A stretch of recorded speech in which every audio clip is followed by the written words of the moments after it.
Bruxellaire et Bruxelles, bonsoir. Ici François Roule pour le JT de la RTB. Commençons sans plus tarder avec monsieur Ryan Cross, alias Bebou, qui est arrivé récemment dans la ville de Bruxelles et qui souhaitait nous partager l'expérience qu'il a vécue dans ses premiers jours.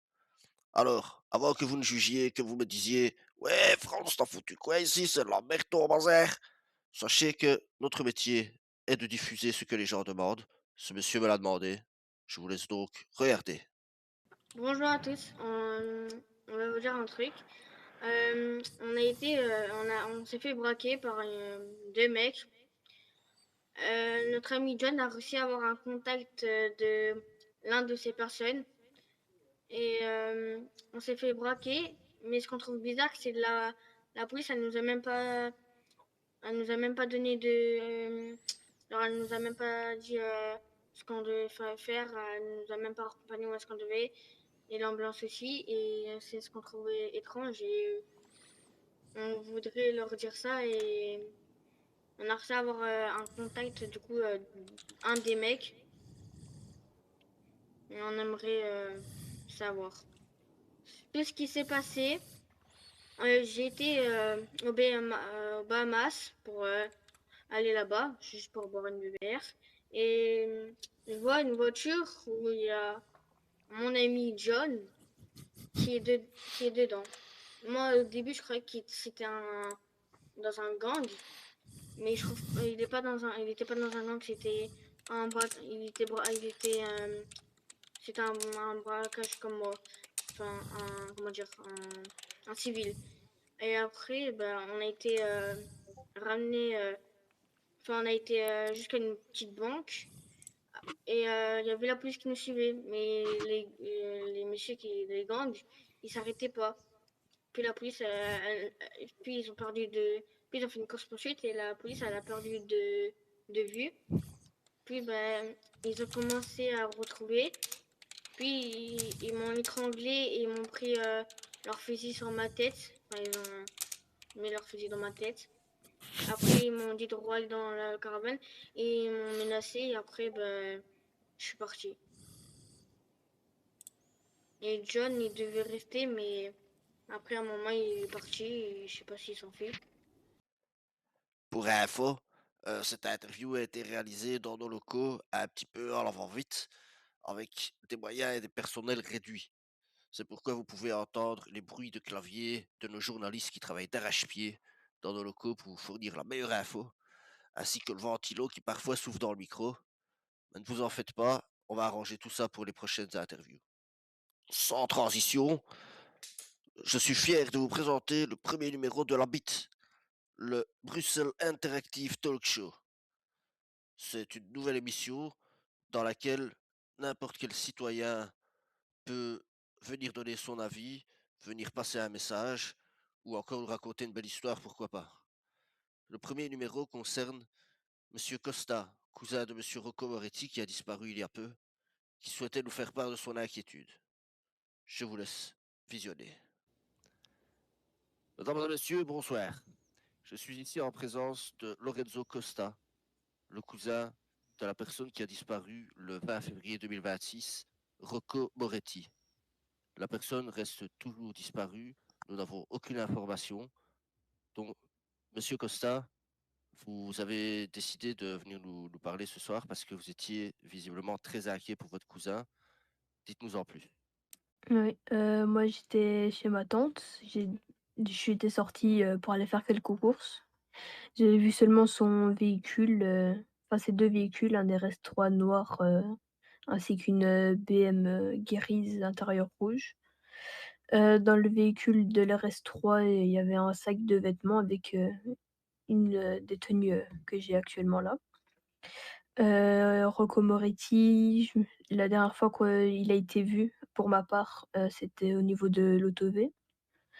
Il est La dernière tenue, dans laquelle je l'ai vu, c'était celle actuellement que je porte. C'est pour ça que ces vêtements me tiennent, fort à cœur.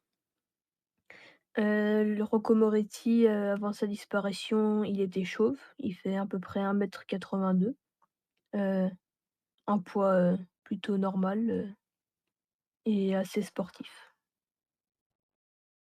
D'accord. Est-ce que vous pensez que quelqu'un aurait une raison particulière d'en vouloir à votre cousin? Je ne sais pas trop, il était assez dans son coin, ces derniers moments, il avait pas l'air très bien mentalement.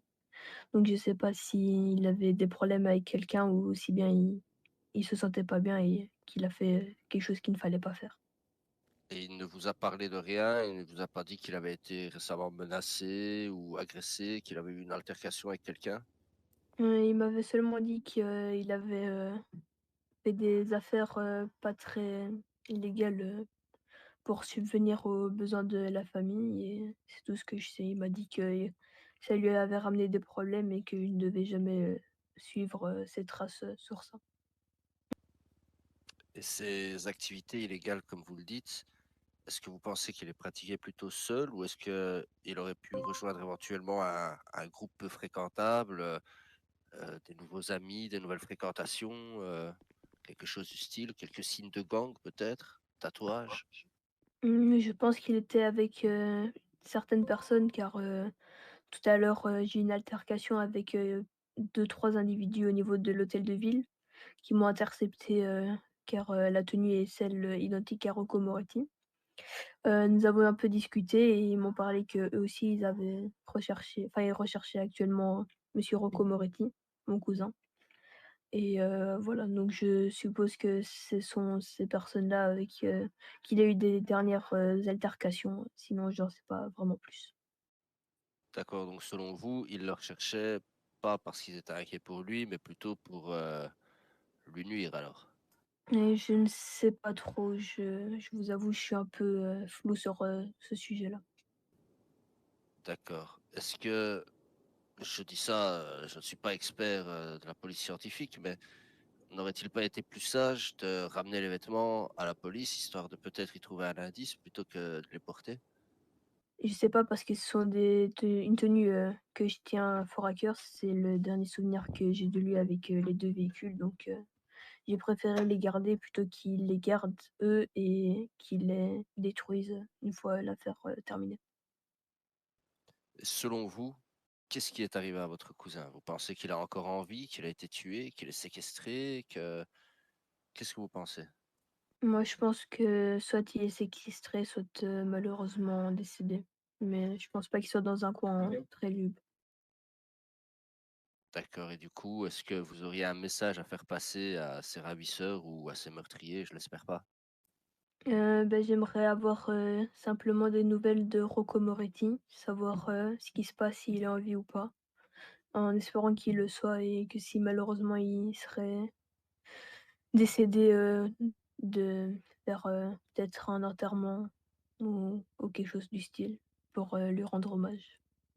Eh bien, voilà, je pense que le message a été passé. Messieurs ou mesdames les ravisseurs, si vous êtes en possession de monsieur Moretti, voilà, vous avez entendu le cri d'appel de son cousin qui s'inquiète. C'était Franz Lanroul. Bonsoir. Bonne soirée à tous. La schnouf, c'est un fléau. D'ailleurs, ça ne touche pas que les jeunes ou même que les humains. Même les animaux sont atteints. Nous le voyons tout de suite avec une interview d'un papillon toxicomane signé Frank Macbeth. Je vais vous raconter mon histoire.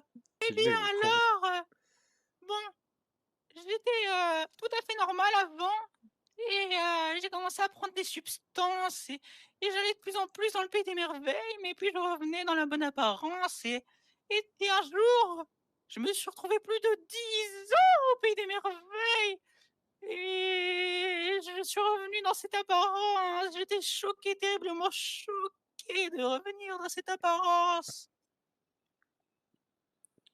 Mais qu'est-ce que vous prenez comme substance? Eh bien, je prenais un peu de tout, vous savez, des substances qui nous font venir de là et là-bas, oh et là-bas et là-bas et là-bas aussi. Ah. Un genre de pollen aphrodisiaque en gros. Mais oui, mais bon, maintenant c'est plus du pollen aphrodisiaque et c'est plus comme une friandise, le pollen aphrodisiaque, mais avant c'était un petit peu plus lourd que ça. Du coup, est-ce qu'à l'heure actuelle, vous vous considérez comme une personne droguée?